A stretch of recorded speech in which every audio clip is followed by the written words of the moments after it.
Notre ambition, c'est de vivre le mieux possible à côté de l'ensemble des personnes qui vivent autour de nous.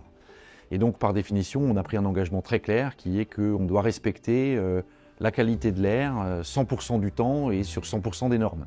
Alors ça représente un engagement sérieux, c'est quelque chose sur lequel on a fait beaucoup de sensibilisation et puis c'est quelque chose sur lequel on met de l'argent, parce qu'on investit régulièrement pour mettre à niveau nos outils et s'adapter aux nouvelles normes environnementales.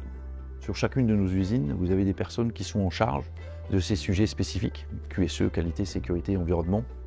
L'ensemble de mes équipes, dans le domaine de l'environnement et en particulier de la qualité de l'air, est en charge de vérifier notre conformité à la réglementation.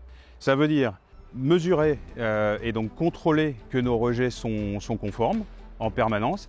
Ça veut dire avoir des actions et porter des projets pour améliorer la qualité de l'air.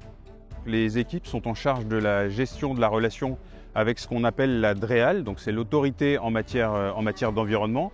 Ce sont les instances qui vont vérifier qu'un site est conforme réglementairement en termes d'environnement.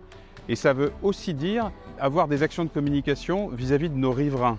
Nous sommes très impliqués dans l'organisme Atmo pour leur fournir le plus possible de données, par exemple pour être capable de modéliser des cartes de qualité de l'air.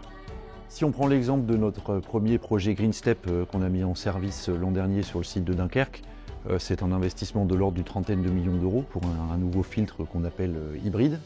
Ça va nous permettre de réduire de manière importante nos émissions de poussière et c'est la première étape d'un gros projet d'amélioration de nos émissions sur nos chaînes d'agglomération. On a une politique QSE que vous pouvez voir dans l'ensemble de nos sites, que ce soit à Dunkerque ou ailleurs, à Florange, à Montataire, à Bassin, etc., etc. Et je pense que sans rentrer dans le détail, le principe c'est de dire quelque part on doit rendre l'environnement dans le même état qu'on l'a trouvé.